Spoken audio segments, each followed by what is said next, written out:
This is Nasir Munir back again with new video. तो दोस्तों title तो आपने देख लिया होगा, इसलिए वीडियो को शुरू से लेकर लास्ट तक देखें और कमेंट सेक्शन में हमें बताएं कि आपको वीडियो कैसी लगी। And don't forget to like, comment and share.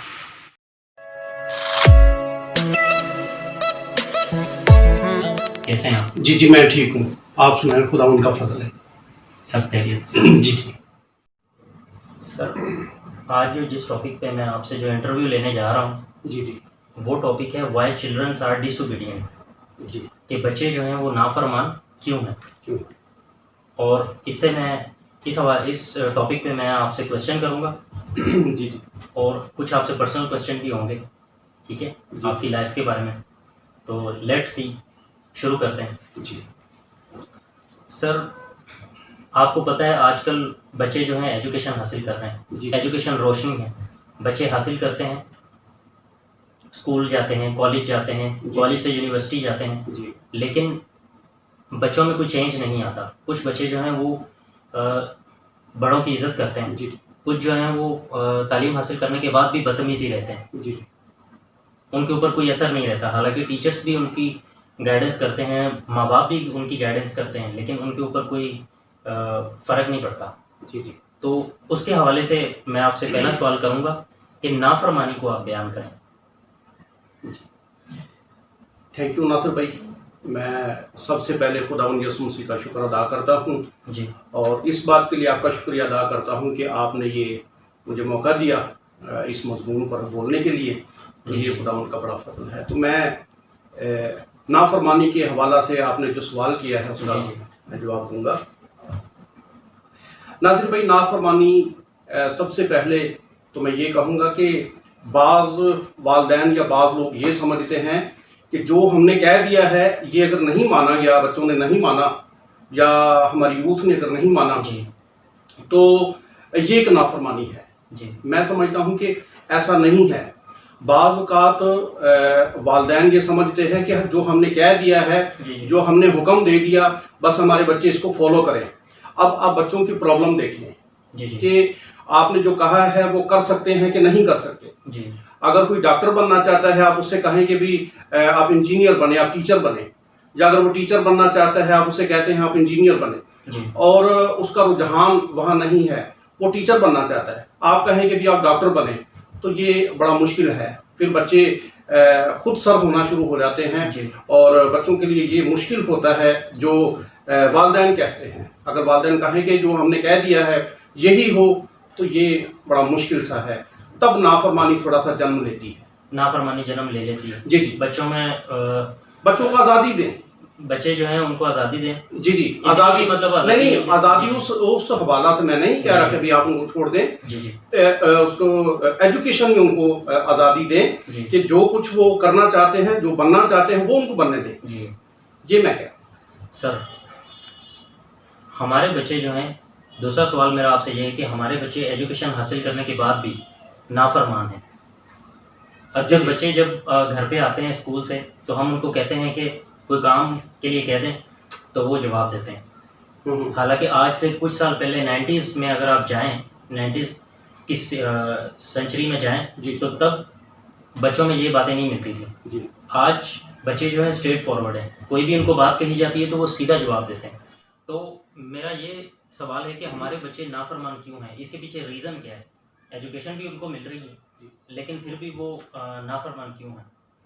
या उनके किरदार की कमज़ोरी है, या माँ बाप की कमज़ोरी है, या टीचर्स की है? आप क्या कहेंगे? जी नासिर भाई, ये आपने बड़ा ज़बरदस्त सवाल किया है और इसका कुछ किसी हद तक आपने जवाब जो है वो आखिर में आपने दिया भी है कि ये जब वो छोटे बच्चे होते हैं, जब वो 2 साल 3 साल की उम्र में से गुजर रहे होते हैं, ये उस वक्त तरबियत की जाती है बच्चों की कि आप हर चीज़ जो है वो अपने किरदार से उनको समझाते हैं, आप पहले करके दिखाते हैं और जब जैसा आप करेंगे वैसा आपके बच्चे भी आपके और ये मिसाल तो हमने सुनी है कि बच्चे बड़ों से असर लेते हैं। अगर आपका किरदार बच्चों के सामने अच्छा नहीं रहा जी या आपने भी उनके सामने कुछ नाफरमानियां बड़ों की हैं जी या दूसरे बहन भाई या जी, रिश्तेदार बिल्कुल, हमने भी या नाफरमानी उनके की। दादी दादा जो हैं, जी जी अगर आप उनका कहना नहीं मानते तो छोटे बच्चे इसे असर लेते हैं। और मैंने देखा है कि बहुत सारे बच्चे फिर सवाल करते हैं कि पापा या मामा आपने भी तो ऐसा नहीं किया, आप हमसे कह रहे हैं। जी जी, वो उल्टा तो सवाल करते हैं। जी जी जी और ये बचपन से 2-3 साल की 4 साल की उम्र से इसको जो है वो सिखाना शुरू करें, तब जाकर कुछ बेहतरी आएगी इसमें। ठीक है। अगला सवाल जो है वो इसी हवाले से ही है कि इस मसले को हम कैसे दूर कर सकते हैं कि या तो टीचर्स को चाहिए कि वो बच्चों की अच्छे तरीके से रहनुमाई करें, हम्म माँ बाप भी अच्छे तरीके से रहनुमाई करें, हम्म जहाँ पे वो बदतमीज़ी करते हैं उनको तंबीह करें, जी जी तो फिर ये मसला कहीं हल होता है। जी जी आप इन तीनों कैरेक्टर्स में से किसको पहला कहेंगे? मैं तो सबसे फर्स्ट ड्यूटी। जी जी फर्स्ट मैं ये पेरेंट्स को कहूँगा कि पहली जिम्मेदारी जो है वो पेरेंट्स की है, सही। क्योंकि स्कूल तो वो जब वो 2-3 साल 4 साल के बाद ही बच्चा जाएगा ना, जी, जी। मगर 2-3 4 साल वो घर जी, पर जी। रहेगा, जी तो तब तक उनकी जो तरबियत है वो कुछ ना कुछ हो चुकी होती है। ठीक है। अब अगला जो स्टेप है वो टीचर्स का है। जी तो टीचर्स बेचारे फिर वो कुछ वालिदैन से शिकायत करते हैं कि ये आपका बच्चा बहुत शरारती है, जी ये बहुत नाफरमान है, जी, जबकि वो हुआ कहाँ से, घर से। घर से। तो वालिदैन ने अच्छी तरबियत नहीं की, अब ये टीचर के लिए मसला है। और बाज़ लोग जो हैं फिर वो टीचर से कह देते हैं, यानी ये सारी जिम्मेदारी टीचर पर डाल देते हैं जी, कुछ कि भाई कुछ माँ बाप जो है वो टीचर, मैं खुद भी टीचर हूँ, तो अक्सर माँ बाप मेरे ऊपर भी मलबा सारा फेंक देते हैं कि आपकी वजह से। क्योंकि वो वालिदैन कहते हैं कि भाई टीचर सही नहीं पढ़ा रहे हाँ जी हैं और ये टीचर सही ठीक तौर से सिखाते नहीं हैं, जबकि ऐसा नहीं है। जी ये जिम्मेदारी असल में शुरू में स्टेप जो है पहला स्टेप जो है ये वालिदैन का है कि वो अपने बच्चों की अच्छी तरबियत करें, उनको सिखाएं, छोटी छोटी बातों से उनको सिखाना शुरू करें। और मैं समझता हूँ फिर कि इन 4 चीज़ों पे हम काबू पा 4 सकते साल हैं। की उम्र में जी फिर असातिज़ा जो हैं उनको भी मुश्किल नहीं होगी, सही। टीचर्स को मुश्किल नहीं होगी। जी कुछ पर्सनल क्वेश्चन है आपसे जी जी कि आपको खाने में क्या पसंद? खाने में नासिर भाई आपने बड़ा मुश्किल सा सवाल कर दिया है, इसलिए कि खाने में तो हालांकि ये इंसान मेरे लिए आसान क्वेश्चन है। हाँ नहीं मेरे लिए मुश्किल है जी, जी। इसलिए कि मैं एक खादम हूँ और हमारे सामने जो कुछ पेश किया जाता है या घर में जो कुछ बनता है वो हम शुक्रगुजारी करके खाते हैं। तो भी हर एक शख्स की जो है ना कुछ जी, जी। पसंदीदा कोई चीज़ होती जी है। जी तो मुझे आलू पालक जो है वो जी, जी। बहुत ज़्यादा पसंद है। और उसके बाद माश की दाल, जी अगर वो बिल्कुल खुश्क हो, ज़्यादा वो पानी जी। वाली ना हो, तो मैं वो बड़े शौक से ये दोनों चीज़ें जी बड़े शौक से खाता हूँ। जी सर, अगला सवाल मेरा आपसे ये है कि कुछ पेरेंट्स जो हैं जब बच्चे नाफरमान हो जाते हैं तो वो उनको बोर्डिंग में भेज देते हैं, जी जी हॉस्टल में भेज देते हैं कि भाई बच्चे हमारे जो हैं वो बहुत ही नाफरमान हो गए, इसलिए अब इनको बोर्डिंग भेज देना चाहिए। मैं भी बोर्डिंग में पढ़ा हूँ जी, जी। काफ़ी साल, तो बोर्डिंग में भेज देते हैं ताकि हमारा बच्चा दूर रहेगा, हमारी जुदाई बर्दाश्त करेगा, इसको एहसास होगा, घर की दूरी, घर का खाना, हर चीज़ की कमी महसूस होगी, तो ये खुद ही लाइन पे आ जाएगा। हालांकि बोर्डिंग में ऐसा होता है कि जब बच्चे चले जाते हैं तो 10 बच्चे गए हैं तो उसमें से मुश्किल से 2 या 3 ही सुधरते हैं, ज़्यादा बिगड़ते हैं। मैंने ये देखा है। आप इस हवाले से क्या कहेंगे कि बच्चों को हमें बोर्डिंग में पढ़ाना चाहिए, हमें घर में ही उनकी परवरिश करनी चाहिए, उनको तंबीह करनी चाहिए, या हमें उनको बोर्डिंग भेज देना चाहिए हॉस्टल में? आप क्या कहेंगे? जी नासिर भाई ये बड़ा अच्छा आपने सवाल किया है। नासिर भाई बोर्डिंग की अगर बात करते हैं तो जी। मैं भी बोर्डिंग में रहकर आया हूँ। जी तो बोर्डिंग में क्या कुछ होता है ये शायद उन वालिदैन को उन वालिदैन के लिए समझना मुश्किल है जी जिन्होंने कभी बोर्डिंग देखा नहीं, जी जी या वो कभी बोर्डिंग गए नहीं, या जी। बोर्डिंग के बारे में सुना नहीं। जी जी उन्होंने बस एक नाम सुन रखा है कि हॉस्टल में बच्चों को भेज देना जी चाहिए। जी। मगर मैं वहां पर रहकर आया हूँ। आप कह रहे हैं कि आप जी, किस जगह आप गए? मैं लाहौर कोट लखपत में अच्छा, कोई FGA टेक्निकल जी। इंस्टीट्यूट, वहाँ पर मैंने अच्छा। दर्जी का काम सीखा था। सही तो मैं वहाँ पर 2 साल रहकर आया था। तो बोर्डिंग लाइफ जो है ना वो मैं समझता हूँ कि अब के वो वैसी नहीं है जैसी लोग समझते हैं। जैसी लोग समझते हैं, बिल्कुल। अब ये है कि लोग अगर ये कोई वालिदैन ये कहें कि हमारा बच्चा जो है वो बहुत बिगड़ चुका है, वो नाफरमान हो चुका है, ज़िद्दी हो चुका है, तो इसको बोर्डिंग में भेज दें। मैं समझता हूँ कि वहाँ वो बजाय सुधरने के, ठीक होने के, वो ज़्यादा ख़राब होगा। कि इसलिए कि वालिदैन की आंखों के सामने जो बच्चे हैं, आप उनको डांट सकते हैं, देख सकते हैं, उनको समझा सकते हैं, मगर वहाँ तो आप साल-साल, 2-2 साल तक आप उनको देखेंगे नहीं, तो वो ज़्यादा बिगड़ जाएंगे। मैं सर थोड़ी सी अपनी बात करना चाहूँगा कि मैं बोर्डिंग में था जब, तो हमें साल में 2 मरतबा छुट्टियाँ दी जाती थी, गर्मी की छुट्टियाँ और क्रिसमस पे। जी। ठीक है। जी। वहाँ पर जो है अभी अगर आप मुआवजा करें कुछ साल पहले का, 90s में अगर आप चले जाएं, जी। अभी तो 2000 चल रहा है, 90s में चले जाएं तो वहाँ पे रूल्स बहुत सख्त थे। जी। वहाँ पे बहुत रूल्स सख्त थे, टाइम पे बहुत सख्ती की जाती थी। बच्चे सुबह 8 बजे उठते थे, 5 बजे उठते थे, वर्शिप होती थी। ठीक है, वर्शिप के बाद स्कूल चले जाते थे, टाइम पे खाना है, टाइम पे हर जगह जाना है, टाइम पे खेलना है। ठीक है, लेकिन 24 घंटे वहाँ पे टीचर्स जो हैं वो ऊपर रहते थे। जी। लेकिन फिर भी बच्चे जो हैं वो नाफरमानी कर जाते थे। तो अभी ज़माना बदल गया, तो अभी बोर्डिंग की तरफ लोगों का रुझान जो है वो कम हो गया। तो नासिर भाई, मैं आपसे यही कहना जी, चाह जी। रहा हूँ, मैंने थोड़ी देर पहले आपको जी। ये बताया है कि लोग बोर्डिंग को उस नज़र से देखते हैं जी। जो पहले था, जी, जी। मगर अब बोर्डिंग के वो हालात नहीं हैं। जी।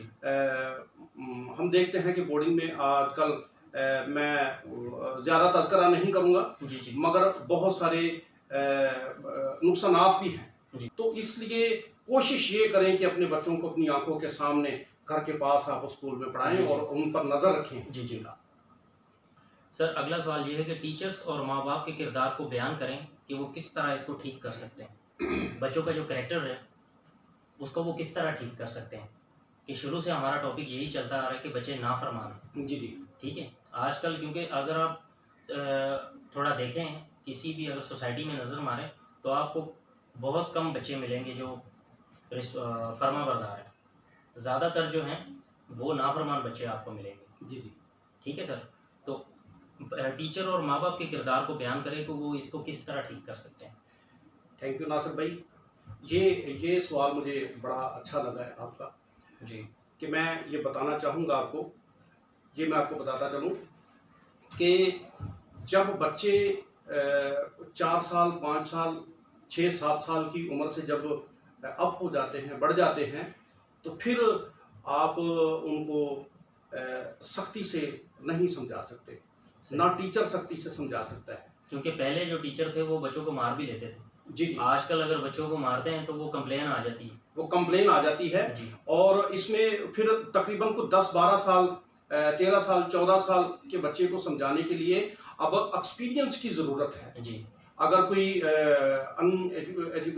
एजुकेटेड टीचर होगा, जी, जी। तो उसके लिए बड़ा एक ये मसला हो जाएगा समझाने के लिए, वो उसे नहीं समझा पाएगा। जी। और दूसरी बात ये कि वालिदैन से भी, मतलब वालिदैन के लिए भी मैं ये कहूँगा कि अगर बच्चा नाफरमान हो जाता है, आपने गुज़रे सालों में जब वो 2, 3, 4 साल का था, 5 साल का था, आपने उसकी तरबियत अच्छी नहीं की, अब अगर वो बिगड़ गया है और उसकी आदतें जो हैं बहुत ज़्यादा ख़राब हो चुकी हैं, तो अब आप उसको सख्ती से नहीं समझा सकते। अगर आप सख्ती करेंगे तो बच्चों का घर से निकलना, ये एक बच्चों को बहुत सारे लोग ख़राब करने वाले। सर जो बच्चे नाफरमानी करते हैं उनको आप क्या पैगाम देना चाहिए कि दोज चिल्ड्रन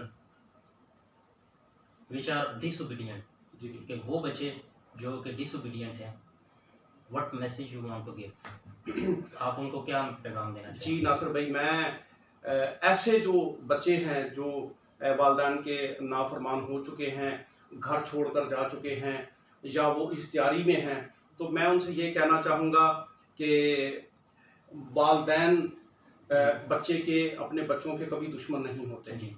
ये मेरा पहला एक बच्चों का तरबियत का एक जी। स्टेप मैं उनको बता रहा हूँ कि वालिदैन कभी अपने बच्चों के दुश्मन नहीं होते। जी। और जितना दर्द वालिदैन को है आपका, इतना किसी और को नहीं होगा। जितने हमदर्द आपके वालिदैन हैं, इतने कोई और नहीं होंगे। और वालिदैन की जगह कोई नहीं ले सकता। जी। बाकी रिश्तेदार जो हैं वो बाद में हैं, पहला जो है वो वालिदैन का रिश्ता है, और उसकी जगह कोई भी नहीं ले सकता, ये मैं आपको बताना वालिदैन जो हैं वही इस मसले को ठीक कर सकते हैं। वालिदैन इस मसले को ठीक करते सर बहुत बहुत थैंक यू। हैं। Thank you. आपने आज का जो टॉपिक है जी उस पर आपने बहुत अच्छी टिप्स दी, क्योंकि एजुकेशन में नाफरमानी जो है, पढ़े लिखे बच्चे जो नाफरमान हैं, जी जी ये उनके लिए हम पैगाम देना चाहते थे। जी आपने बहुत अच्छी tips the thank you sir, thank you. Thank you. और व्यूअर्स, आप इस वीडियो को शुरू से लेकर आखिर तक देखिएगा और कमेंट सेक्शन में हमें बताइएगा कि आपको वीडियो ये कैसी लगी है, और हमें नए नए टॉपिक्स बताएं ताकि हम उनके ऊपर वीडियोस जो हैं वो बना सकें। और वीडियो को शुरू से लेकर आखिर तक देखें, उसको लाइक करें, शेयर करें, कमेंट करें और सब्सक्राइब करें। और हम यही उम्मीद करते हैं कि हम आने वाले जो नई वीडियोस बनाएंगे उसमें हम जो आप कमेंट सेक्शन में लिखेंगे हम नए नए टॉपिक्स पे बनाएंगे, ताकि स्टूडेंट्स जो हैं वो उनको देखें और उनसे वो कुछ ना कुछ मोरल हासिल कर सकें। जी जी okay sir, thank you for giving me importance. Thank you. God bless you. Thank you for having here. Thank you. Welcome.